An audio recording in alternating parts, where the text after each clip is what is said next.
kind of gloomy looking weather. Not exactly the most scenic thing to capture. And I guess with that in mind, what's going on today?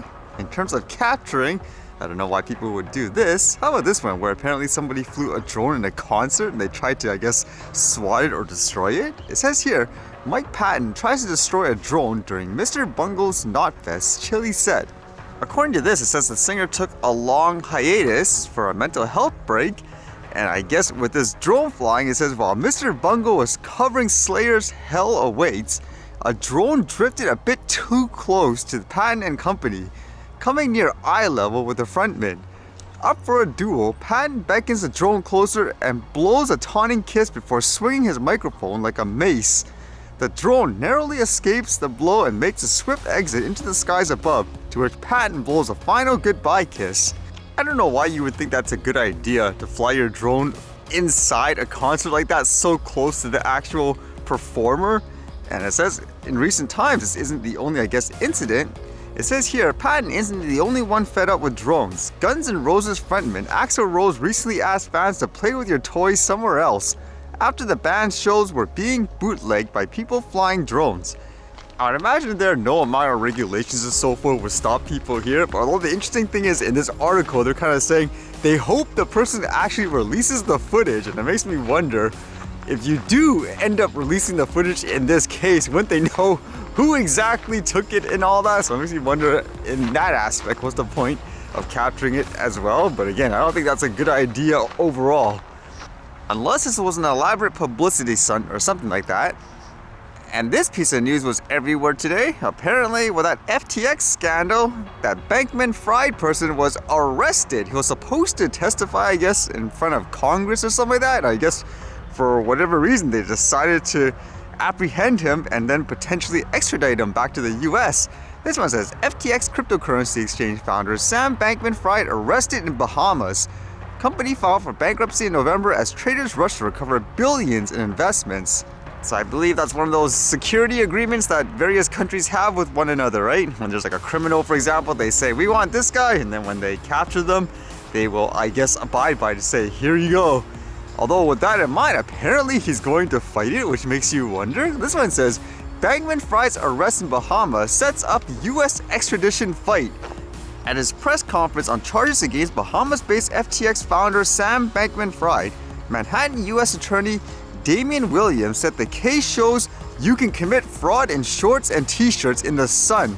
But Williams didn't address how US authorities plan to get Bankman-Fried back from his tropical locale to face the 8-count indictment unsealed against him Tuesday in the New York federal court. In his first appearance since his arrest Monday evening, Bankman-Fried told a Bahamian judge at the arraignment Tuesday that he wouldn't waive his right to an extradition hearing. A defense lawyer said Bankman-Fried planned to fight being sent to the US. The charges against him include wire fraud, conspiracy to commit securities fraud, and several other counts of allegedly misappropriating billions of dollars in FTX customers' funds for personal use and risky bets. It makes you wonder too, how is it that this guy hasn't been arrested already with how long this news has been out there? I would imagine for a lot of other people, they'd be gone like in an instant. Although I guess that's one of the theories where this guy knows the rich and the powerful, right? So in that sense, maybe he's quote protected. And then I quickly read this, which made me kind of wonder. I know there's a lot of talk recently about here in Canada how I guess the government wants to have all these rules and regulations about user-generated content, for example. But how about this one? This one says, Senators amend online streaming bill to ban CBC-sponsored content. It says, in a surprise move, a Senate committee has amended the Liberal government's controversial online streaming bill to prohibit the CBC from making sponsored content. The amendment to Bill C-11 proposed by Senator Percy Downs says the CBC cannot broadcast or develop an advertisement or announcement on behalf of an advertiser that is designed to resemble journalistic programming. That's kind of interesting. I thought that would be a standard nowadays, isn't it? If you get money from, I guess, a company or something like that, then you have to make that clear. And as they say here, it will permanently close the door in terms of public broadcasters accepting these types of, I guess, money to create these sponsored contents. And it says, he said if a private business wants to get into sponsored content, that's literally their business. But the Canadian Broadcasting Corporation is a different entity with a mandate that goes beyond the bottom line and should accordingly.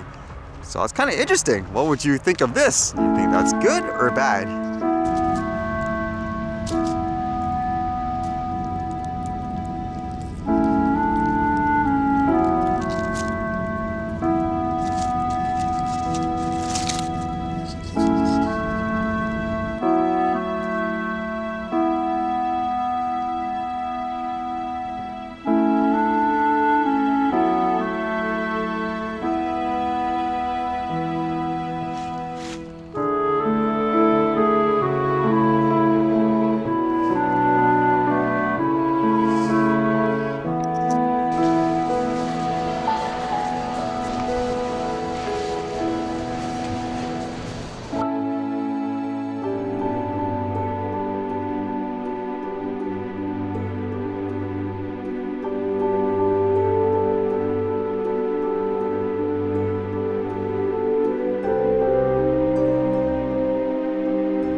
Alright, see you guys later.